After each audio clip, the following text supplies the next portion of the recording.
예수. 아멘. 성령의 사역, 그리고 악령의 사역. 이 세 가지, 이 세상에는 이 두 가지 일밖에 없어요. 중간지대가 항상 없어요. 참이 아니면 거짓입니다. 의가 아니면 불의이고요. 성령의 사역이 있고 악령의 사역이 있어요. 오늘 우리가 성령의 사역을 중점적으로 살펴보게 되겠는데, 성령의 사역을 바르게 알고 보면은 그 나머지가 다 악령의 사역이라는 것은 그냥 밝히 드러나는 거예요. 우리가 어둠을 먼저 알 필요가 없어요. 빛 가운데 가면 자연히 어둠은 드러나고 물러가게 되어 있는 거예요. 요즘은 오토노머스 카라 그래가지고 자율주행하는 차가 나오기 시작했지 않습니까? 아직은 한 50% 정도밖에는 기술 실력이 안 되지만 점점 99%, 100%를 향해서 자율주행 자동차를 지금 만들어내기 위해서 전 세계 자동차 회사들이 지금 노력하고 있어요. 모든 자동차 회사들마다 중형급 이상이면 우리가 보통 타고 다니는 차들 가운데 크루즈라는 장치가 있어가지고 평지에서 이제 반듯한 길을 만나면 크루즈 버튼을 눌러놓으면 그 속도로 계속 진행해 가다가 또 앞에 차가 가까워지면 스스로 브레이크를 지가 밟고 또 거리를 유지하고, 여기까지는 지금 나와 있잖아요. 그리고 점점 자율주행으로 가다 보니까 이제 차들이 계속 기능이 좋아지고 있어요. 요즘 나오는 차는 보니까 자기가 가는 차선에서 차선 변경하기 위해서 불을 깜빡이 등을 켜지 않고 선을 넘어가려고 하면은 비상벨이 울립니다. 차선을 네가 이탈했다. 깜빡 졸다가 차선을 이탈할 수도 있는데 차선을 벗어나면 안에서 경고음, 신호음이 들리기 때문에 잠을 깨게 되기도 하고. 이 하나씩 지금 점점 좋아지는데 앞으로 얼만큼 좋아지느냐?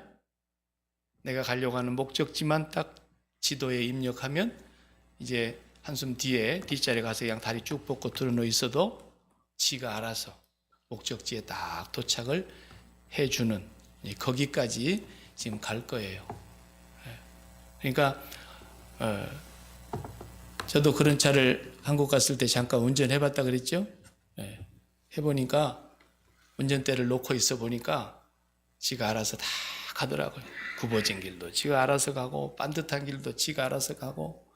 그래서 어쩐가 보려고 핸들을 내가 일부러 엉뚱한 길로 이렇게 싹 선을 넘어가도록 해보니까 운전대가 말을 안 들어요. 지가 다시 그냥 나를 이겨버리는 거예요. 그렇게 지금 많이 발전했더라고요. 그래서 올바른 길로만 똑바로 가게 장치가 되어 있어요. 그 시스템 자체가. 이제 테슬라도 한 50%까지 됐다고 머스크가 그런 얘기를 했어요. 그래서 앞으로 전 세계 자동차 회사들이 사람이 운전하지 않고 핸들을 잡지 않고도 이제는 앉아만 있으면 좀 피곤하면 자고 또 심심하면 영화도 한 편 보고 그래도 목적지까지 가게 해주는 자율주행 자동차가 이제 나오고 있어요. 왜 이 얘기를 하느냐면 오늘 예수님께서 16장으로 넘어오셔가지고 제자들에게 이제 또 마지막 당부를 하시는 거예요. 왜냐하면 곧 세상을 떠나실 거니까. 십자가의 사건이 올 것이고 주님은 승천하셔야 되는데 지금 제자들이 계속 불안한 것을 아시고 내가 가기 전에 너희들에게 일러둘 말이 있는데 내가 간 뒤에 너희들을 어떤 사람들이 잡아 죽이기도 하고 또 그 출교, 그 유대인의 어떤 회에 살지 못하도록 이방 땅으로 쫓아내기도 하고 감옥에 쳐넣기도 하고 그런 일이 있을 거다. 그때 너희들이 실족하지 않고 근심하지 않고 담대하게 이 땅에서 나의 임무를 계속 수행해야 되니까 내가 너희들에게 지금 이 얘기를 일러준다.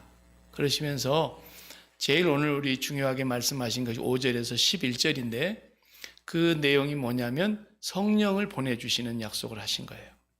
내가 가면 보혜사가 너희에게로 오실 거야. 보혜사는 성령의 또 다른 명칭이죠.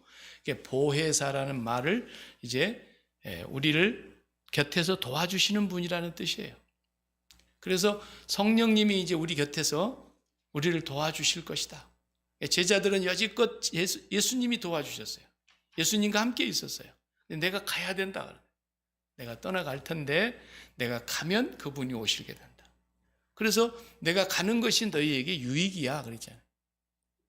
그 보혜사가 오시면 너희 속에 계시면서 너희와 영원히 함께 계시면서 너희들이 내가 한 말을 지금은 잘 이해를 못하지만 그때 되면 다 깨닫게 해주시고 성령께서 내 말이 또 생각나게 해주시고 그때 우리 스승님 예수님께서 하신 말씀이 이 말씀이었구나 생각나게 해주시고 그래서 그 말씀대로 이제 우리를 인도에 가실 성령님이 오신다는 거예요.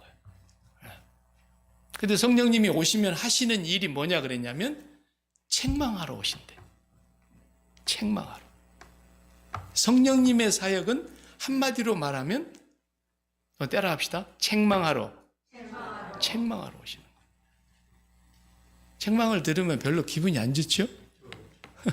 근데 성령님께서는 우리를 심판하시려고 우리를 막 혼내시려고 책망한다는 뜻이 아니고 자율주행 자동차가 선을 벗어나면 삐삐삐삐 울린다든지 말로 네가 지금 선을 벗어나고 있다 잠을 깨우는 그 신호음을 보내는 것처럼 성령님께서 우리에게 오시는 이유가 그렇게 하시려고 오신다는 거예요.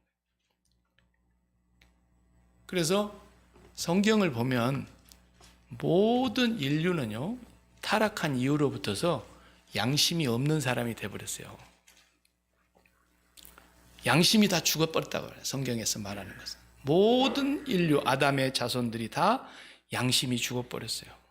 네. 양심이 우리는 살아있다고 생각하죠? 네. 그러면서 아이고 저 인간 양심도 없는 인간이라고 그렇게 막 남을 판단하고 그러잖아요. 네. 그런데 하나님이 우리를 보실 때에는 양심이 살아있는 사람이 단 한 명도 있다 없다? 없다고 성경은 얘기해요. 한 명도 양심이 똑바로 살아있는 사람이 없습니다.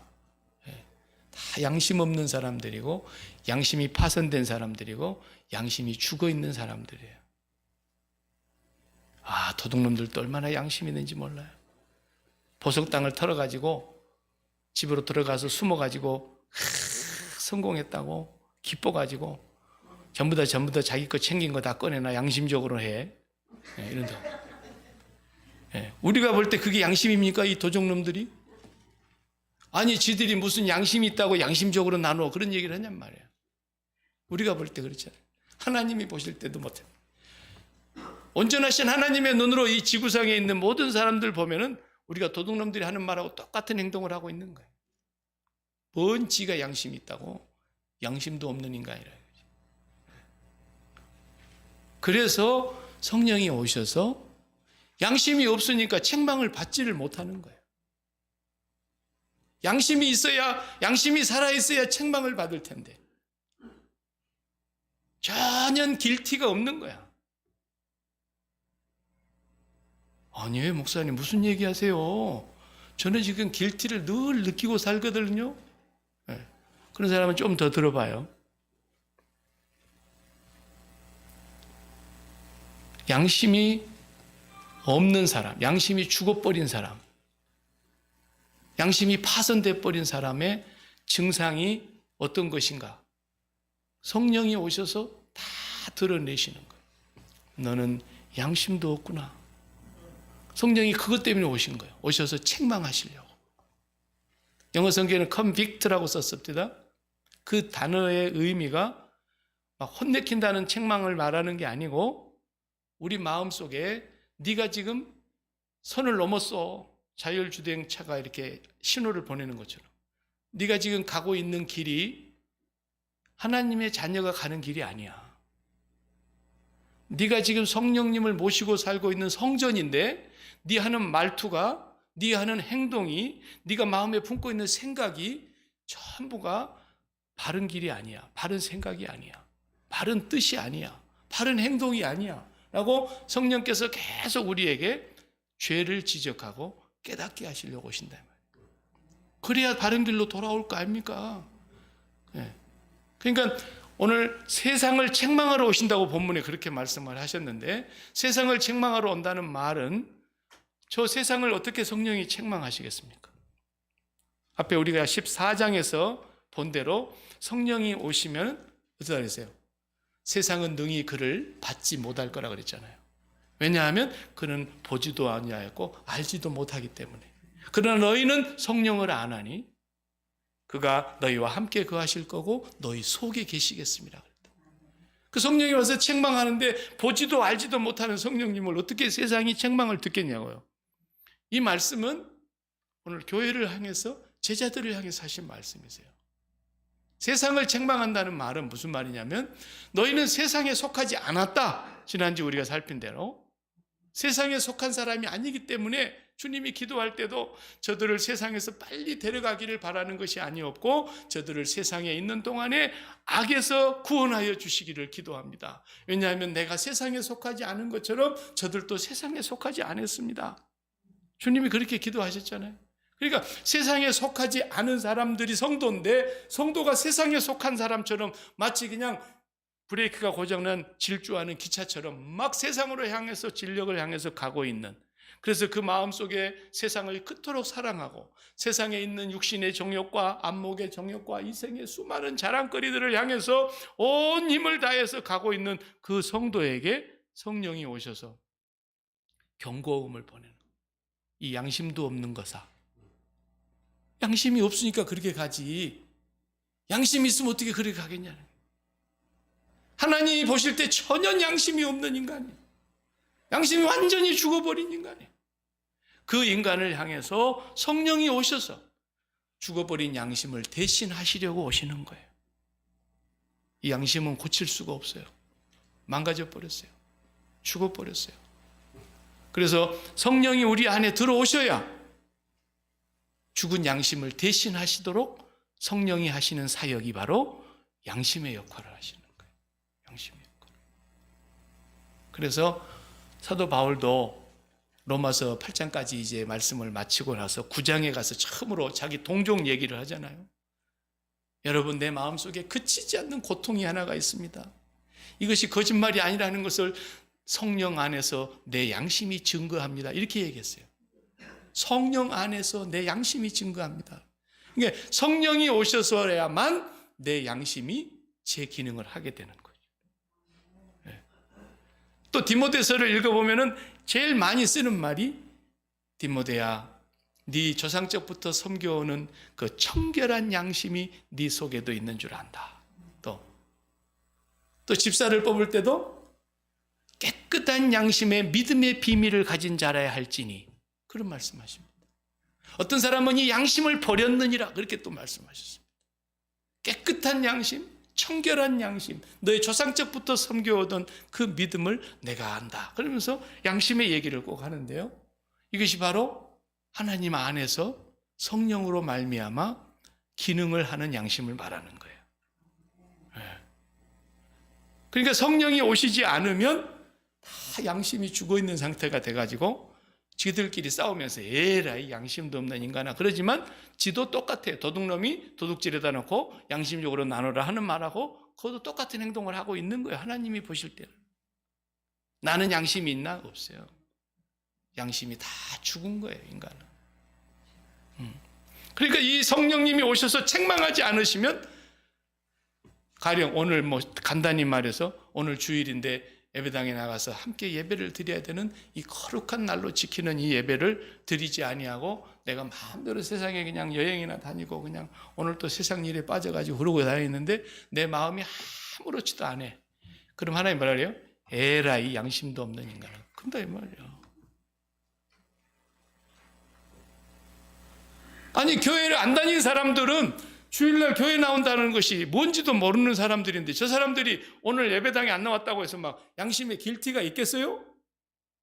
성령이 없는데? 성령이 이 세상에 오시는 이유는 그 성도들을, 거듭난 사람들 속에 거하시는 그 성도들을 성령님께서 깨닫게 하시고 책망하시고 잘못된 것을 가르치시고 네 마음속에 지금 네가 잘못하고 있구나. 그래서 깨닫고 돌이키게 하시려고 오신다니까요. 근데 그것을 세 가지로 하신다 그랬잖아요. 8절, 9절 우리 한번 쭉 읽어보겠어요. 오늘 본문의 내용에서 8절 다 같이 그가 와서 죄에 대하여 죄의에 대하여 심판에 대하여 세상을 책망하시리라. 죄라는 것은 그럼 뭐냐? 죄에 대하여 책망하신다는데 죄에 대하여라면 그들이 나를 믿지 아니하며 의에 대하여라 함은 내가 아버지께로 가니 너희가 나를 다시 보지 못하며 심판에 대하여라 함은 이 세상 임금이 심판을 받았음이라. 예, 이 세 가지를 책망하러 오신다는 거예요. 죄에 대하여 책망하십니다. 의에 대하여 책망하십니다. 심판에 대하여 책망하신다는 거예요. 이 세 가지가 성령의 사역입니다. 이걸 바르게 우리가 알아야 내 안에 성령님이 계시구나 라는 걸 알 수가 있어요. 내 안에 보이지 아니하시는 성령님이 와 계시는지 안 와 계시는지를 어떻게 알겠냐고요. 냄새도 안 나시는데. 성령님께서 내 안에서 뭔가 사인을 보내면 내가 성령의 책망으로 알게 되고 깨닫게 되고 고치게 되고 날마다 그렇게 살려고 기도하게 되고 내 마음이 그것이 이제 고민거리가 되고 성령이 계시는 사람은 그렇게 되지만 성령이 안 계시는 사람은 죄가 뭔지를 모르니까 죄에 대해서 책망을 안 받죠. 의가 뭔지를 모르니까 의에 대해서도 책망을 안 받죠. 심판이 뭔지를 모르니까 심판에 대해서도 책망을 안 받죠. 죽은 사람인 거예요. 그러니까 하나님께서 볼 때 에라이 양심도 없는 인간아 그렇게 말씀하시는 거예요. 오늘 또 우리가 양심이 있는가 없는가 봅시다. 네. 죄에 대하여라 하면 그랬어요. 죄가 뭐냐라는 거예요. 성령이 오셔야만 죄를 알게 되어 있어요.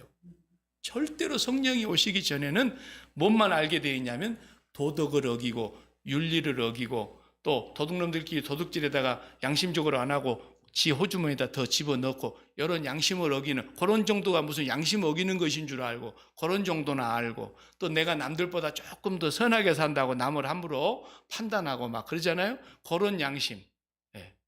이런 게 죄인 줄 알아요. 그리고 형법이나 민법이나 상법을 우리가 어겨가지고 세금을 토탈해 먹어가지고 세무서에서 우리에게 벌을 내렸다가 벌금을 물렸다. 이런 것만 죄인 줄 알지. 그것은 성령이 안 와도 다 알아요. 그렇잖아요.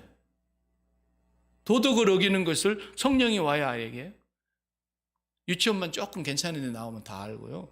유치원 안 나와도 알아요. 윤리와 도덕을 어기는 것이 죄라는 걸. 근데 성령이 오셔서 말씀하시는 죄는 그런 게 아니에요. 그러니까 양심도 없는 삶을 사는 거죠. 죄라는 성경의 단어는 가장 대표적인 단어가 항상 제가 쓰는 말 하마르티아라 그랬잖아요. 그 올림픽에서 이렇게 화살을 쏘는 사람들이 표적이 이렇게 원형 표적이 있는 그 표적 그걸 향해서 이렇게 0점에서부터 10점까지 점수 매겨놓고 쏘면은 가운데 딱 꽂히면 10점 이런 거 있잖아요. 그 관역에서 0점으로 빗나가 버리는 거예요. 0점, 9점, 8점, 7점 그래서 1점도 못 맞추고 0점으로 완전히 그 원 관역을 완전히 벗어나는 요게 죄라는 뜻이에요. 그러면 우리가 그렇게 관역이 뭡니까? 우리가 맞춰야 될 관역이 뭐냐고 우리 마음이. 제가 요한복음을 설명하면서 계속 두 가지를 얘기했어요. 우리의 인격에는 두 가지 작용이 일어나고 있는데 하나는 의식의 작용과 하나는 마음의 작용이 있다 그랬어요. 의식의 작용이라는 것은 있음을 느끼는 존재감을 느끼는 거라 그랬고 마음의 작용은 뭔가를 마음에 좋은 것을 채우려고 하는 욕구 작용이라 그랬단 말이에요. 그 사람의 마음에 인격을 가지고 다 있는데 우리 인격자라고 하는 우리가 존재감을 느끼는 게 뭐냐는 거예요. 그 존재감을 느끼는 것이 그냥 쉬운 말로 돈이야, 돈. 돈이 많으면 돈의 존재감 때문에 어깨가 힘이 들어가고 목에도 힘이 들어가고 목소리도 힘이 들어가고 뭐든지 자신의 자존감이 높아지는 거예요. 왜? 돈의 존재감에 힘을 느끼니까. 내 의식이 항상 난 돈 있어. 나는 권력이 있어. 나는 건강하고 우리 자식들도 다 성공해서 훌륭하고 뭐 이러면서 이런 세상에 있는 것들에 대한 존재감. 그리고 좋음이라는 것은, 우리 마음이라는 것은 언제나 뭔가를 하나님이 빈 마음으로 만들어놨기 때문에 이 마음은 채워야 기쁨이 온다 그랬는데, 이 마음 사이즈가 하나님 사이즈란 말이에요. 돈으로 채워봐도 만족이 없고 영원한 행복이 없는 거예요. 왜? 이 사이즈가 하나님 사이즈니까. 하나님이 가장 좋은 분이라는 것을 깨닫고 그 좋으신 하나님이 내 마음에 충만해지면은 만족한 거예요. 더 갖고 싶어지는 게 없어져 버리는. 그래서 내 의식의 작용 속에서 하나님의 존재감, 그분이 진짜 있음이시잖아요. 나머지는 다 그분이 있게 한 것들이죠. 그분이 훅 불어버리면 다 먼지처럼 티끌처럼 날아가 버릴 것들 아닙니까? 내 목숨 끊어지는 순간에 그 존재감이 다 제로가 돼버리는 거 아닙니까? 그러나 영원하신 있음이신 스스로 계신 하나님, 그분이 내 의식 속에서 항상 1번이고 나에게 독생자를 보내어 나의 모든 죄를 사하시고 나를 독생자를 보내서 죽기까지 사랑하신 그 하나님보다 더 좋은 분이 어디 있냐? 그 좋으신 하나님이 내 마음에 가득 채워지면 내 속에서는 더 바랄 것이 없어지는 기쁨과 행복이 지속되는 거예요. 그런데 그 존재감과 그 좋으신 하나님을 우리 마음속에 모시질 않고 전부 세상에 하나님이 있게 하신 것들 속에서 존재감을 찾는 것이 표적이 빗나가는 거라고. 그게 죄인데 그걸 지적해 주는 사람이 누가 있습니까? 이 세상에.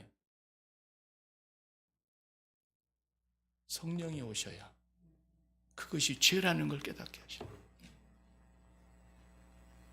교회 안에서도 그렇게 살아가는 것을 계속 축복만 해주고 있지.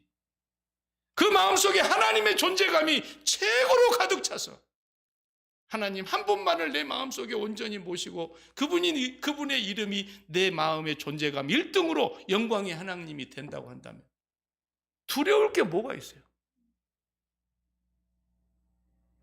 비굴할 게 어디가 있어요? 그 하나님의 존재감을 느끼지 못할 때는 어떻게 됐어요?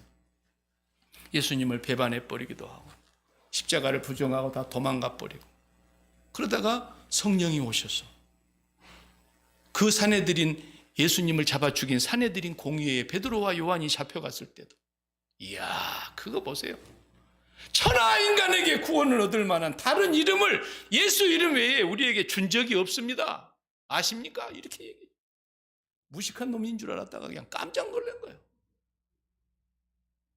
그래서 함부로 너희들 앞으로 예수를 주절거리면 죽여버린다 그랬는데도 우리가 하나님 앞에서 당신들 말 듣는 것이 하나님 말씀 듣는 것이 뭐가 옳은지 한번 생각해 보시오.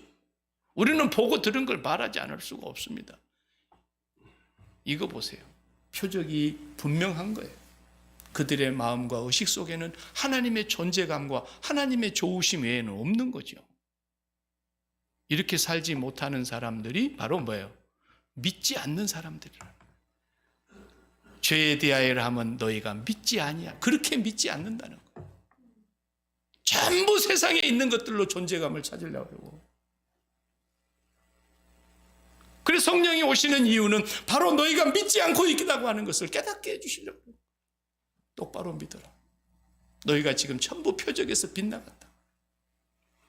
너희의 진정한 맞춰야 될 표적은 너희 의식과 너희 마음속에 하나님 아버지 그분의 이름, 영광스러운 이름, 그 거룩하신 이름이 너희 마음속에 충만해야 된다.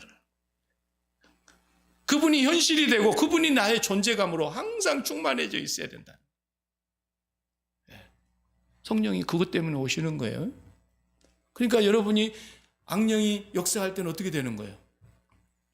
하나님이 버젓이 살아계시는데도 머리털까지도 세심받으시고 우리의 생각을 다 멀리서도 통촉하시고 하늘 위에도 땅 위에도 땅속 깊은 곳에도 바다 끝에도 아니 계신 곳이 없으시고 우리의 모든 오장육부를 지으시고 우리의 일생을 다 알고 계시는 그 하나님이 존재감으로 1번으로 충만해야 될 우리가 돈 문제 하나 생기면 그냥 하나님의 존재감은 제로가 돼버려요. 건강 문제 하나 터지면 그냥 하나님의 존재감 온데간데 없어져 버리고 죽는다는 문제 하나가 생기면 죽음 앞에서 하나님의 존재감이 제로가 돼버리는 거예요. 이게 믿는 거냐 이거예요. 자식 문제 하나 터지면 그냥 그 문제 앞에서 나의 존재감이 나를 다 지배해버리는 거예요. 의식 속에서. 성령은 오셔서 너희가 믿지 않고 있구나. 내가 너희 속에 진짜로 현실로 살아있는 하나님이 맞기나 하니? 성령은 그 죄를 책망하러 오신다는 거예요.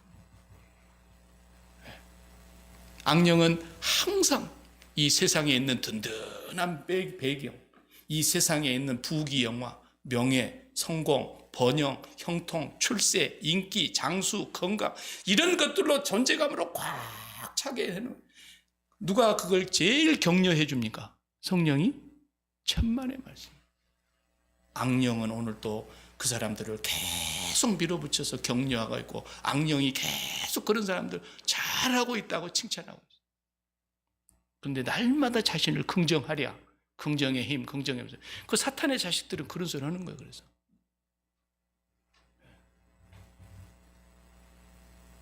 죄가 뭔 줄을 성령이 오셔야 알게 되어 있어요. 이걸 못 깨닫는 사람들 보고 하나님 뭐라 하신다고요? 에라이, 양심도 없는 거예요. 양심이 다 죽은 거예요. 양심이 죽어있기 때문에 성령이 오셔서 대신 양심의 역할을 해주시는 거라니까요. 그 다음에 뭘 한다 했어요? 그 다음에 10절 다 같이 의에 대하여라 하면 내가 아버지께로 가니 너희가 다시 나를 보지 못하며. 예. 성령이 두 번째 책망하시는 게 의에 대하여 책망하시는 거예요. 의라는 말은 오르르 의자인데, 이 의라는 말을 복잡하고 어렵게 생각할 게 하나도 없어요. 의라는 말은 뭐냐면 최고로 높은 분이 내 마음에 든다, 그런 뜻이에요. 네? 의가 뭐라고요? 최고의 높으신 분이 네가 하는 말과 행동과 네가 마음에 품은 생각과 뜻이 정말 내 마음에 흡족하고 내 마음에 든다. 이게 의라니까요. 이건 어디 가나 공통이에요. 조직폭력배 안에도 들어가 봐요. 거기서 의가 뭐예요? 똘마니 하나가 들어왔는데 이놈이 조직폭력배 두목 앞에서 제일로 야무져. 너 아무개가 죽이고 와, 딱 죽이고 오고. 너 아무개 혼 좀 내고 와, 혼 좀 내고 오고. 그거 가서 돈 좀 받아와, 그럼 돈 뺏어갖고 오고. 이건 뭐 하는 행동이 모두가 다 두목의 마음에 딱 들어. 두목 앞에서 얘가 뭐예요? 의인인 거예요. 이 악의 세계에서도 원리가 똑같아요. 하나님의 세계에서도 마찬가지예요. 최고로 높으신 전능하신 하나님이 나를 딱 보실 때 박일균 네 마음에 들어. 그러면 그냥 나는 의인인 거예요. 그게 예수 믿으면 의롭다함을 얻는다는 뜻이에요. 그렇게 예수를 믿으니까 하나님께서 그렇게 더러운 흉악한 죄인인데도, 십자가 옆에 같이 달려있는 바라바 같은 그런 강도 같은 죄인인데도 예수님 믿는 순간 내 마음에 든다. 오늘 나와 함께 낙원에 있을 거야. 이것이 의인 거예요. 그런데 성령이 오셔서 이 의에 대해서 책망하신다는 말이 무슨 뜻이냐? 내가 아버지께로 가미요, 그 말이에요. 내가 이제 아버지께로 가버린다. 왜? 지금까지는 너희들과 내가 항상 함께 있었기 때문에 내가 하는 대로만 따라하면 너희가 의야. 왜? 나는 언제나 아버지 안에 있고 아버지가 내 안에 있고 나는 아버지의 존재감으로 충만해 있고 아버지 한 분밖에는 좋은 분이 없는 예수님이 행하시는 모든 것은 하나님 마음에 드는 거예요. 그래서 내가 아버지가 하시는 일을 아들이 보지 않고서는 아무것도 아들 스스로 한 것이 없다 그랬잖아요. 하나부터 10까지 예수님이 하시는 언행은 하나님의 마음에 드는 거예요. 이는 내 사랑하는 아들이요 내 기뻐하는 자였다는. 그래서 그 예수님이 함께 있을 때에는 제자들이 그 예수님과 함께 있으니까 자연히 의의가 되는 거죠. 내가 이제 너희들을 떠나게 될 거야. 내가 세상에서 떠나게 되면 너희들만 남게 되는데 너희들을 혼자 버려두지 않겠고 내가 보혜사를 보내실 건데 그분이 오셔서 너희가 어떻게 의롭게 행할 것인가를 책망하실 거라. 책망하실 거. 그래서 지금부터 너희들의 언행이 모두가 다 하나님께서 기뻐하시는 언행이냐라는 거예요. 오늘 또 오후에 모임을 갖게 되는데 오늘 오후의 모임의 핵심은 키워드는 뭐냐? 또 말아요. 뭐예요? 십자가에서 죽으라예요. 니까짓 게 뭔데 십자가에서 안 죽냐는 거예요. 내 아들이 죽었는데. 에? 내 아들이 너의 생각을 죽이고 너의 죄를 죽이고 너의 모든 불의를 죽이고 너의 그 양심이 죽어서 하는 그런 모든 삶을 철저히 죽이려고 내 아들 독생자가 죽었는데 왜 네가 안 죽냐는 거야. 네 생각이 정말 내 생각과 일치하니?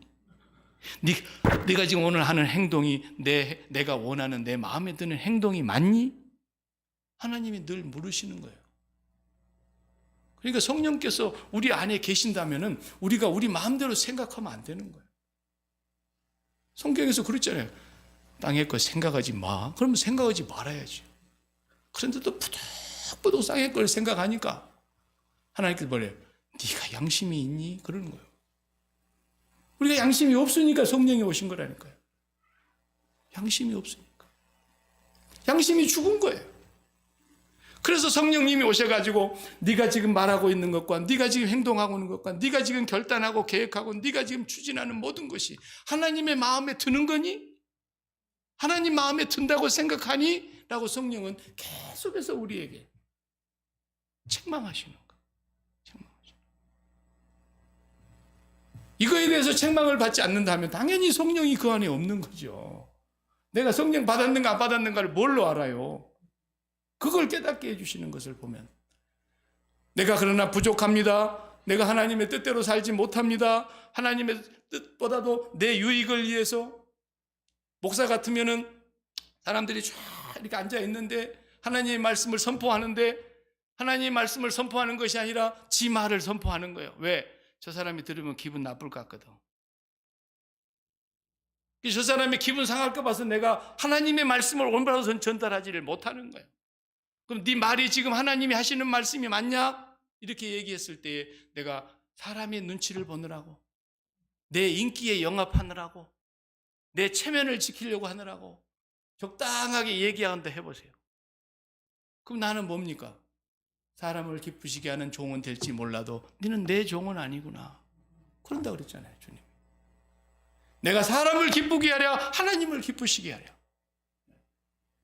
그렇기 때문에 오늘 우리 마음속에 내가 품고 있는 생각으로부터 시작해서 나오는 생각과 내가 행동으로 옮겨지는 모든 삶이 최고로 높으신 하나님이 보실 때 참 내 마음에 든다. 예. 우리가 그러잖아요. 하도 철도 없는 것이 야무딱지면 참 싹수가 있다. 예. 버리장머리가 없으면 싹이 노랗다. 떡잎부터 알아본다. 뭐 이렇게 하잖아요. 하나님께서도 다윗을 보시니 이스의 아들 다윗을 보니 내 마음에 든다. 네. 성령이 오셔서 그거 하시려고 오신다는 거예요. 왜? 주님이 떠나야 되니까. 그래서 너희 안에 계시고 너희 속에 영원히 함께 계시면서 너의 오늘 생각이 잘못됐어. 네가 아무리 생각을 해본다 해도 땅의 것을 생각하고 있는 거야. 네가 그리스도와 함께 다시 살리심을 받았다면 땅의 것을 생각하지 말고 위의 것을 생각을 하랬잖아. 진짜로 네 생명은 그리스도 예수와 함께 하나님 안에 감춰져 있다 그랬잖아. 그런데 너는 왜 이 세상에서 생명을 찾으려고 그래? 왜 너는 이 세상에 있는 것에다가 날마다 마음을 쏟고 거기다가만 생각을 집중하고 살아? 이것을 책망하는 사람이 전 세상에 누가 있냐고요. 밖에 있는 사람을 그렇게 산다고 해서 누가 책망하겠어요? 아무도 밖에 있는 사람을 그걸 책망할 사람이 없어요. 왜? 성령이 없기 때문에. 그리스도 안에 들어와서 거듭난 사람들이 예수를 믿고 성령을 모시고 사는 사람이라면 이 책망을 들어야 될 줄로 믿습니다. 하나님, 내가 오늘 또 쓸데없이 세상 일 걱정했습니다. 내가 은퇴하고 앞으로 어떻게 살까? 왜 세상 일 걱정하냐요? 하나님은 태어나서 죽을 때까지 나의 모든 일생을 오장육부가 짓기도 전에 복중의 태에 짓기도 전에 내 일생이 주의 책에 기록되었다는데 그 주의 책에 기록되어 있는 아버지의 생각을 알고 싶습니다. 내가 리타이어하고는 어떻게 살아야 되겠습니까? 하나님이 인도하시겠다는데 뭐 때문에 내가 걱정을 하냐 말이에요. 네. 아니, 여러분 보고 하는 소리가 아니라 내가 그 걱정을 했다니까요. 왜? 나는 집도 절도 없으니까. 그래서 우리가 이 세상을 향해서 땅에 꼭 걱정하지 말라 그러면 나는 땅에 대해서 죽은 사람이구나.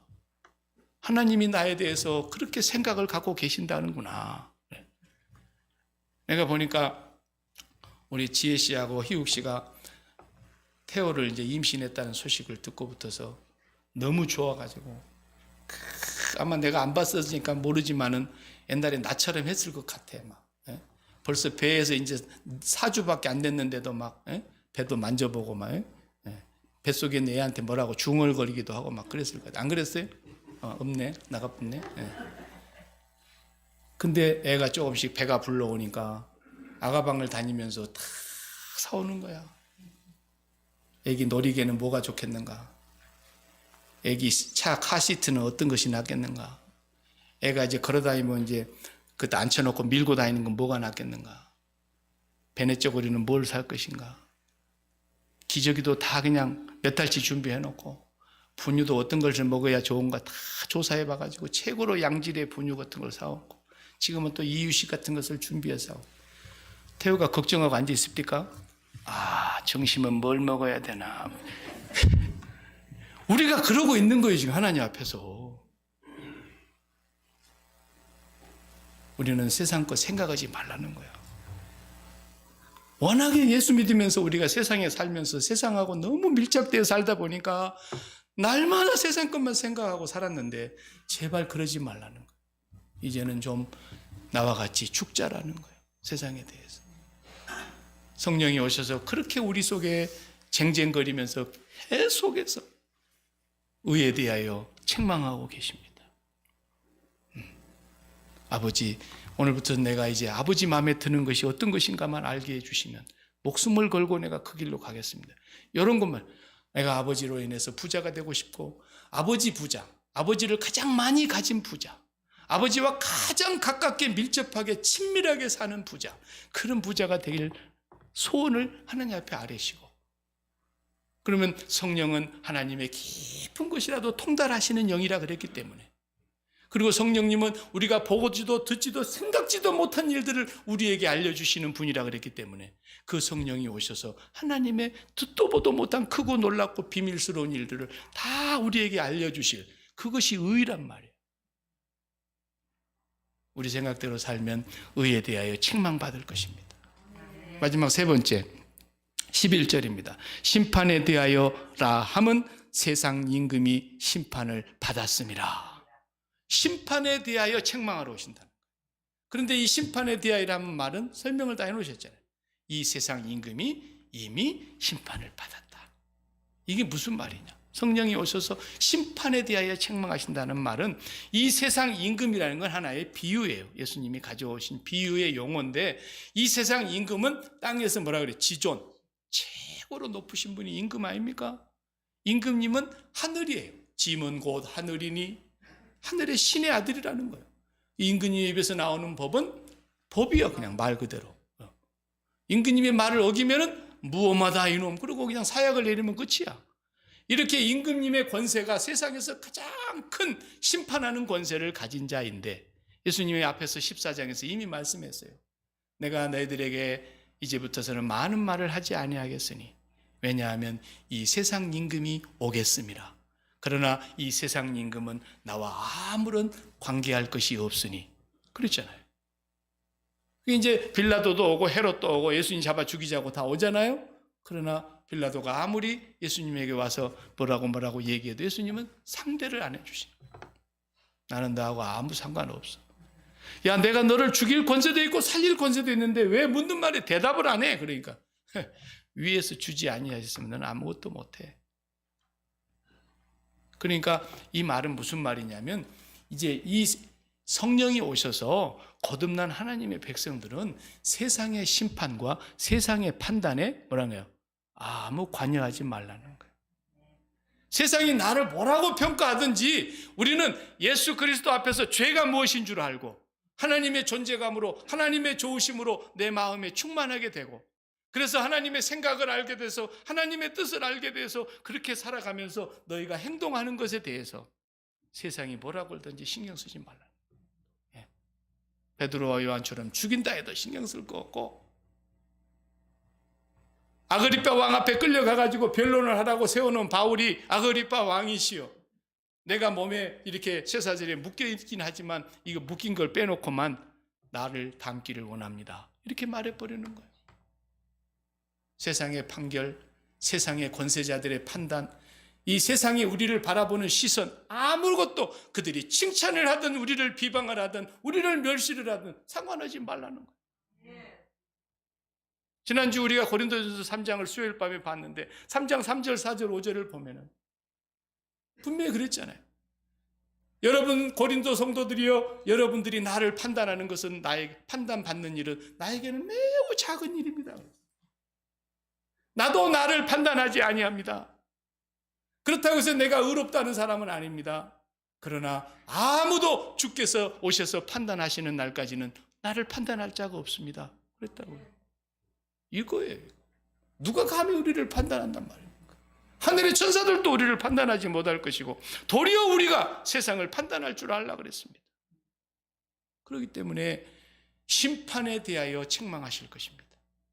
세상 눈치나 실실 보고 자기 유익이나 챙길 거 있나 이러고 보고 조금이라도 손해보는 것 같으면 뒷발로 슬쩍 빠지고 언제나 자기 유익한 일이면 그냥 개거품 물고 달라들고, 이런 사람은 벌써 이미 성령하고 상관이 없는 사람이라는 거예요. 누구 눈치를 보고 사냐는 거예요. 무슨 세상에 평판을 얻을 것이 좋은 것이 있다고 그렇게 사냐는 거예요. 우리 예수 믿는 사람은 오직 하나님의 마음에 들면 끝입니다. 하나님의 마음에 들면요, 도덕과 윤리는 아주 수준 낮은 것으로 보이는 거예요. 그러니까 그건 당연히 지키게 된다 그런 뜻이에요. 당연히.